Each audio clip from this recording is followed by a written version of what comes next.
Arestado ang 4 na umano'y miyembro ng Pasa-Pasa Gang matapos nilang umatake sa isang shop sa NAIA Terminal 3. Ang modus po ng mga suspect, gagamitin ang mga bata para pasahan ng mga ninakaw na gamit. At nakatutok si Oscar Oida. Sa unang tingin, animoy pangkaraniwang mamimili lang. Bukod sa nakapostura, may kasama pang bata. Dadampot ng paninda, kikilatisin, at pag nakita ang tipo na produkto, imbis na dalhin sa kahera, ipapasa na sa kasamang paslit. At wala na ang paninda. Pero wait, babalik pa ang paslit at papasahan pang muli ng tipong produkto. Maya-maya pa, mas marami na sila. Paasa dito, pasa doon. Umabot pa nga sa punto, mga kasabwat na bata na ang dumadampot ng mga paninda.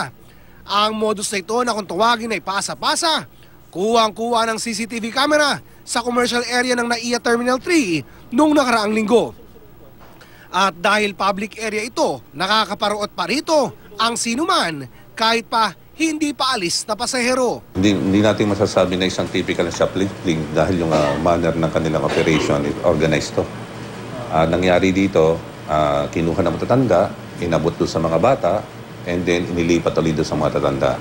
Ang pananalisi, hindi pa basta-basta mapansin ng mga tindera kung hindi pa halos makalbo na ang isa sa kanilang mga estante. Agad naman sila nakahingi na saklolo sa airport police kung kaya't bago tuluyang makalayo, naaresto ang 4 sa mga suspect. Nanlaban pang araw ang isa na ikinasugat ng isa sa mga pulis. Nagkaroon lang ako ng kalmot dito, dito.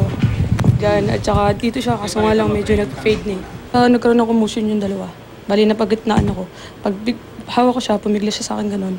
Hahablutin niya yung babae, nasa unahan ako. Hablot niya ako dito. Pero ang mga batang kinasangkapan nila, naglaho raw na parang bula.